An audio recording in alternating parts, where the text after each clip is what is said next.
गिबि गिबियावनो गोजोन बेलासिनि गाहाम हामलायनायजों गासै रायजो राजाफोरनिसिम खुलुमनायखौ बावहरग्रोबाय। दिनै 21/7/2022 दिनैनि बे बृहस्पतिबार दिनाव जोङो बिश्वनाथ डिस्ट्रिक्ट बिसानि जानानै आरो लोगोसे गहपुर डिस्ट्रिक्ट बर' हारिमु आफादनि जानानै जोङो बे प्रेस मिटखौ लानाय जादों। दा बे प्रेस मिटनि गेजेरजों जों बेखौनो फोरमायनो एबा फोसावनो सानदों जे जोंहा फैगौ 25/7/2022 समबारखालि जोंनि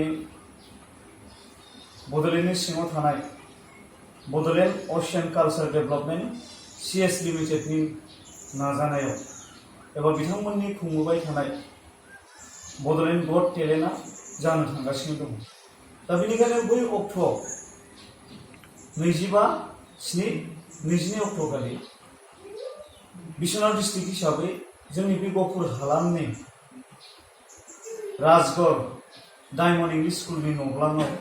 जोङो गिबि अडिशन खुंनो थाखाय आखायाव लादों बिथांमोननि बिथोन बायदियै। दा जों बेखौनो जाय बिथांमोना बे गट टेलेन्टआव बाहागो लानो थाखाय आग्रह जानानै दङ, दा बै बिथांमोनखौ जों खावलायहरनो नागिरदों। दा गट टेलेन्ट होननानै बुङोब्ला नोंथांमोना मिथिगौ जे नेशनेल टिभिफ्राव जों बयबो नुयो जे गट टेलेन्टआ माखौ बुंनाय जायो एबा गट टेलेन्टआव मा मा केटेगरिनि बादायलायनायफ्रा जायो। दा जोंनियावबो 10टा केटेगरि बा 10टा बाहागोनि बादायलायनाया जागोन होननानै जोंनिसिम बिथांमोना मिथिहोहरदों। दा बेनिखायनो बिनि गेजेराव जोङो गासैनिबो मुंखौ लाजोबनो हायाब्लाबो, जेरै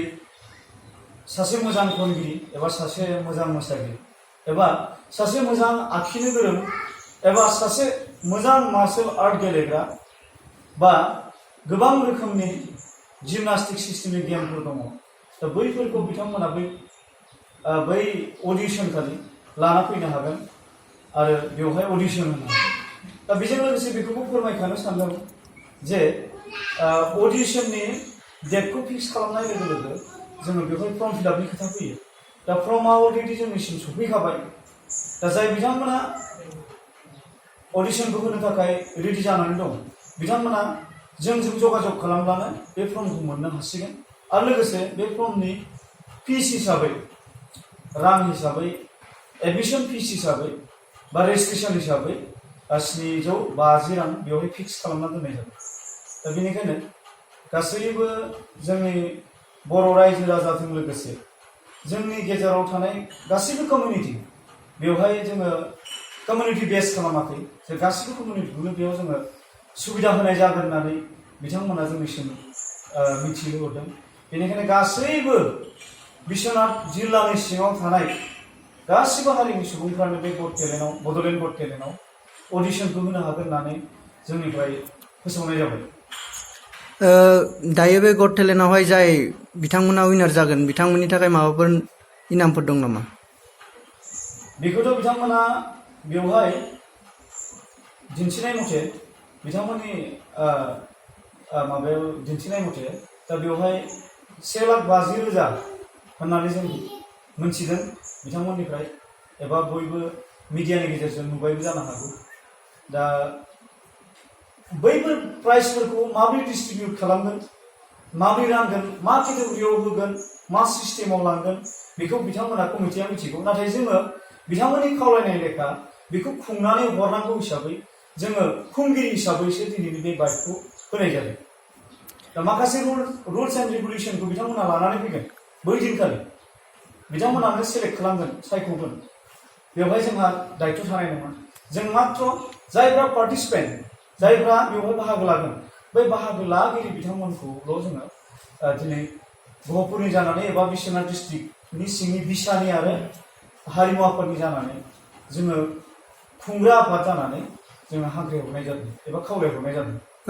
बे अडिशनावहाय जोंनियावहाय बिश्वनाथ डिस्ट्रिक्टआवहाय न'ब्लांखौ बबे जायगायाव लानाय जाखो? ओरैनो जोङो जोंनि बरफुख्रि राजगड़नि मोनसे डायमन्ड इंलिश स्कुल, बिनि न'ब्लाङाव जोङो दा फिक्स खालामनाय जाबाय ओमफ्राय बेजों लोगोसे आङो नैबे मोनसे खोथाखौ बयनिबो सिगाङाव फोरमायखानो सानबाय जे थांनाय DID सिजन 1 मोनना बेजों लोगोसे बेखौनो फोरमायखानो सानदों थांनाय नैबे 2022नि गेजेरावनो जोंहा DID लिटिल मास्टार बेवहाय सिजन 5आव जाय बिथाङा उइनार माने देरहासार जानानै जोंनि बर'नि मुंखौ लाबोनो हादों एबा गोजौआव दैखोनो हादों दा बिथां नबजित नार्जारि बिथाङा गलाघाटनि दा बिथाङाबो बै जागायजेननाय दिनखालि अडिशन खालि जोंखौ एनकारेज खालामनो थाखाय आरो जाय बिथांमोना बादायगिरि बिथांमोनखौ एनकारेज खालामनो थाखाय बिथाङाबो नुजाफैगोन बिथांनि माखासे पारफर्मखौ जों नुनो मोनगोन आरो लोगोसे जोंनि हालामनि गासै रायजो राजाफोरखौ बिथांखौ बै दिनखालि नायफैनो थाखायबो जों खावलायबाय आरो लोगोसे बिथांखौ जाय बिथांमोना गोसो गोरबोजों मोजां मोनो बर' हारि हिसाबै बिथांमोनखौबो बरायनाय हिसाबै बरायफैनो थाखाय जोङो बयखौबो खावलायगोन बयखौबो खावलायदों दा जोङो बेखौ लानानैनो जों दिनैनि बे प्रेस मिटखौ लानाय जाबाय फोसावनाय जाबाय जोङो बे बड'लेण्ड गट टेलेन्ट सिजन 2 नि जागायजेननाय जिथु अडिशन 25/7/22 जोंनि राजगड़नि गहपुर हालामनि सिङाव थानाय राजगड़नि बरफुख्रि ओनसोलनि सिङाव थानाय डायमन्ड इंलिश स्कुलनि नब्लाङाव जोङो बेखौ थि खालामनाय जाबाय बिनिफ्राय जोङो समखौ फुंनि 8:30 जोङो जागायनाय थाम-थिम खालामदों बिनिफ्राय मोनसे खोथाखौ आं फोसावखानो सानदों जाय बिथांमोना बेवहाय बाहागो लागोन एबा कम्पिटिशन खालामनो फैगोन अडिशननि थाखाय दा बिथांमोनखौ जगाजग खालामनो थाखाय आङो सानै मानसिखौ थि खालामनाय जादों दा बे सानै मानसिनि